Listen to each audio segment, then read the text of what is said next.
Hey, what's happening, everybody? It is Eric J. Olson. So what am I doing in your Facebook or your YouTube or your Twitter or your Twitch or wherever you're seeing me?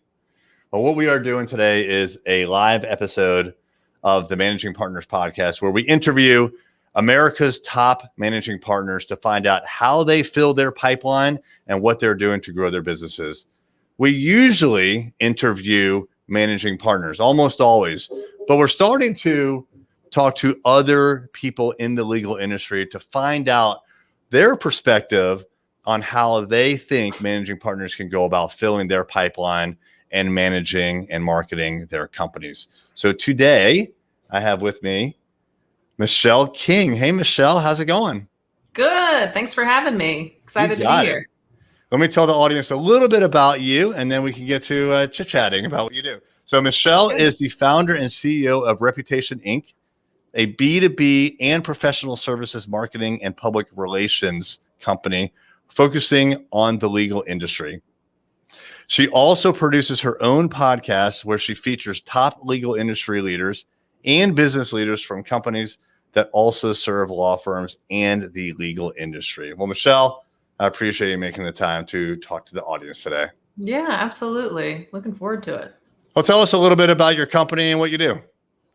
Sure. So Reputation Inc., we are a public relations and content firm, meaning that, and we're very focused on the legal industry. We work with a couple of other professional services industries as well, like architecture and engineers, that kind of thing. But basically industries that really rely on thought leadership to drive their, to build their reputation and to build their businesses. So we do a heavy amount of media relations. So we're getting lawyers who want to be published. We're helping them get published. We're helping them get quoted on issues that matter to their clients and that will position them as experts. We're doing kind of your more traditional PR, which is publicizing cases and wins and that kind of thing.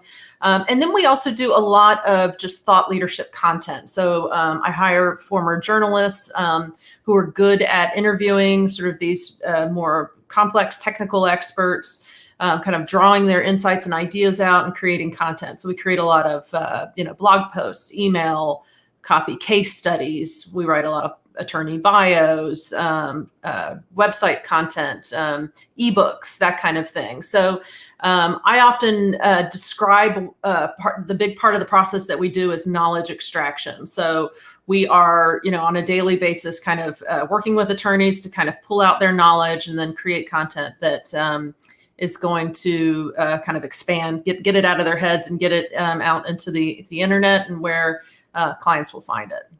Awesome. Yeah. So for anyone who's watching or will be listening later, so there is a little bit of overlap between what Michelle's company does and what my company, Array Law, does. We each have a core, and if you're listening after the fact, you're not going to see that I'm holding my hands, but we each have like a core, and there's kind of some fringes of what each of us do. Yeah. Where we provide a service, but I wouldn't necessarily say it's the strong core of what we do. Service, and there's a little bit of overlap there in the fringes. So as an example, you mentioned a lot of content writing. We write content as well. We will write blog posts for websites, and we do email newsletters. But the core of what we do is when we write, it's usually for the purposes of search engine optimization. Right. Whereas it sounds like what you're doing is when you write, it's not necessarily for things like, letting Google know that you're there, as much as when people read it, it's interesting from an industry perspective. Is that about right? That's exactly right. Yes, that's exactly right. I would say probably 70% of our work is PR. So we are, there's a really big trend nowadays with the media in terms of contributed content. So media outlets want content from outside, from experts that aren't, on their staff or professional journalists or even freelancers. They want people in the trenches doing the work to contribute content to these publications. So we do a significant amount of helping attorneys get placed in those publications and then helping them actually develop the content. It's a fantastic way to then fuel the content funnel that you need for the rest of your marketing. But yeah, a significant amount of what we're doing is that brand visibility via the media for our clients. What do you see most law firms and managing partners do to kind of get the word out about themselves before they reach out to someone like a Ray Law or your company? Well, sometime, I mean, we were talking about this before we went live about the whole, I work with a lot of law firms that have just never have done marketing before. So, they kind of grew up in the era of do good work and, it'll come to you. And then they start to realize that one, there's only so far you can grow without any sort of proactive, active marketing. But two, they realize that things are different now. Right. So you have to be active online. And online is the media. It's social media. It's really everything we do nowadays. It's no longer just the going to the chamber events and meeting clients over lunch. So I would say most of our clients, were in that sort of more traditional era where they had they went to those local business functions. They made connections, or their clients they went to church with or lived down the street and their kids played together, and they're just realizing that that doesn't work as well anymore. And they need someone who can really enable the kind of visibility that they want and help their attorneys get out there. Yeah. I was speaking with one of the managing partners of a law firm that we work with. And he had expressed that before the internet, he had not niched into a particular practice area, and he just kind of did a lot of different things. And so the marketing and business development model for him was basically lock in with a client, and if they needed a will, he would do it. If they got divorced, he would help the same client with that. If they got hit by a car, he would do a little bit of personal injury work for them. And so he basically followed this person through their journey on life, more or less. And then they would make some referrals because it was difficult for people to find out who to call. But what he discovered is that once the internet kind of really came to be, people were just immediately going to places like Google and searching for specifically what they need, right? So real estate attorney, or personal injury attorney, or divorce attorney. So the questions that people were asking were much more niche and narrow. I need this kind of lawyer versus asking your buddy, hey, who's your lawyer? Right. That we do a lot of that positioning work for clients, because that's exactly the issue we run up against, is that they've built that those reputations and that client base from a local perspective, from connections that they made locally, and they have a broad service area. So and as a marketer, that's very hard to market. I used to joke that a law firm is nothing more than, lawyers sharing central heat and air. It's like there's no real brand, there's no offering. It's just a group of people who've decided to work together in the same building. So, but the way people decide on professional service providers today is different. They research on the internet. And if there's not a strong position, if there's not a real clear, this person does exactly what I need, they know my industry, you're not going to be successful with that. So we also help a lot of law firms that can't completely reposition themselves. They're bigger, they're established, they're full service firms, but really kind of identifying areas where we can do more niche marketing. So, and I'm sure you do that too. So it's helping them understand that, well, let's not just dabble everywhere, and let's make a concerted effort maybe in one practice area and really speak to an industry and, segment your email lists and, be more targeted in how you are going about your marketing. So, yeah, absolutely. Yeah. When I started my business, the very first business, I brought with me a collection of skill sets, and some of them had nothing to do with one another. And so I realized very quickly that I couldn't do all those things as a business. It wouldn't make sense. Right. And I want to be able to find people that could also do all those things. It seems like when it comes to law practices, especially the smaller ones, maybe like 2 to 5 or 6 partners or lawyers. Yeah. It is just like you said, it's a collection of lawyers, and the business is a collection of all of their skills and their practice area expertise, which sometimes don't make any sense at all together. Yeah, no. And so I would think, just like you were saying, it seems to me like it's best to pick which one of those practice areas you at least at a minimum want to put a spotlight on Doesn't mean that Exactly. you have to stop doing the other ones, but Yeah. focus in on one practice area or maybe two or three that Right. somehow have something to do with one another, and then that's your message going forward. Exactly. Yeah. So that's a lot of what we're doing. Where do you see opportunity for growth? Which practice, and so it's taking those, areas of opportunity and really putting your resources, your time, your effort there. It's helpful to do that often with client. And, I had this conversation with a client the other day, like, let's pick an industry or two. They don't have, that's the big trend too with bigger firms, is creating industry groups. So they've mostly positioned. So you've got the law firm website and you've got the practice group pages, but people operate in a very niche industry. No matter what industry you're in, everyone thinks that their industry is unique. I'm sure you see it, and I see it from how we've positioned ourselves as law firm marketing and PR experts. And that works because law firms want to know that you speak their language. They're not going to have to teach you things that you're not going to mess up in ways that are particular to law firms. But it's the same concept for them and their clients. If you've got significant healthcare expertise, a CEO of a big health system wants to know that you know their industry. So it's really kind of identifying those, and what we do is is show how they are deep experts in those particular areas. So it's finding that and then really doing all the thought leadership stuff, that prospects will find. And credibility is such a huge factor too. Yeah. In marketing law firm services. So that's what all the media relations stuff that we're doing is, kind of building that credibility, so that when you are speaking to, most of our clients are B2B corporate firms. So they are speaking to a sophisticated corporate buyer who, has dealt with lawyers who don't understand their industry before. They're establishing that credibility through those media placements. So awesome. Yeah. You had mentioned a little bit earlier about having a local reputation or angle, something to that effect about local. And I know for me, when I was starting off, I was going to like the local papers to right. submit, Mm-hmm. thought pieces. Mm-hmm. And I think generally speaking, most people do that. It's relatively Mm-hmm. easy to get into those publications, and it's relatively good. But do you encourage your clients to start thinking a little bit bigger, maybe bigger publications?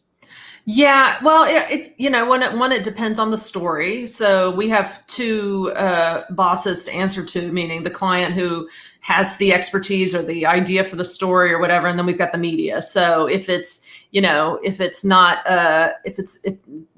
we don't have anything that's newsworthy for those bigger outlets, but definitely if we're doing an industry play, their clients are looking and reading at industry publications. And then, of course, there's clients that, and we've been successful with them, but that are dealing with these big national issues of importance, and they want to be quoted in the Wall Street Journal or the New York Times, that kind of thing. But if it has the legs for that, if it will work, we'll certainly do that. But we're really kind of coming in and looking at what are your clients reading and looking at every day. They might be looking at the local paper, and that has, but like you said, that's the easy lift. But if we're doing an industry strategy, then we've got to be in those industry publications that clients are looking at every day. Yeah. So. Yeah. Worst case scenario, if you do get quoted in something like the Wall Street Journal and your clients are not reading it, you can at least use it for third-party validation with your clients. Exactly. Right. Exactly. Yeah. You had mentioned a lot of repurposing content. So that one media hit is not where it ends. So we're going to work it to death and use that content. But, and it's funny, as content marketing kind of came of age, I kind of was very focused on producing content, on your own channel. So your website, that kind of thing. But I've kind of gone back around where I'm really encouraging clients more to publish first in the media and then use that content to then fuel their channels. Because one, the media just is hungry for that content, but you just get such a bigger bang for your buck by doing it that way, and then using and breaking up that content and using it other places. Totally agree. I'm a huge fan, proponent of repurposing. You do not always have to create original content. Right. Actually, here's an example. We're going to take the video from this interview, and we're going to download it, and then we're going to take like a 15-second piece and we're going to turn that into about 9 or 10 different pieces of marketing collateral. So 15-second videos that go up on Instagram and LinkedIn, a 30-second video. We've got the YouTube video that's already there. So this one interview that'll take us roughly 15 minutes to record, we're going to reuse it over and over and over again. I'm going to use it. I'll send it to you. You can use it, right? And so repurpose. You don't always have to create from scratch. Great advice there. Yeah. You had mentioned before ebooks. How are these ebooks used? And have you ever done anything a little bit bigger? Like, let's say a lawyer wants to write a book, not an ebook. We have not done books. I know there are agencies that sort of specialize in that will create books, after just doing, a series of interviews with an attorney. Yeah, we haven't done book. I mean, books are obviously a very effective marketing strategy. Not everyone has them, but then you've kind of got the rise of really kind of books without any great valuable content too. But we do ebooks if there is a subject that we think warrants a deeper look at a topic, and also use them for lead generation to build up email lists. So to help if a client is in an area where they're going to have clients coming back over and over again, they want to build up that email list where they can kind of nurture those leads. That's when we do that. I'll be honest, we're doing less and less of that recently. We haven't been doing, we did kind of longer content. It seems like more a few years ago, 3 or 4 years ago.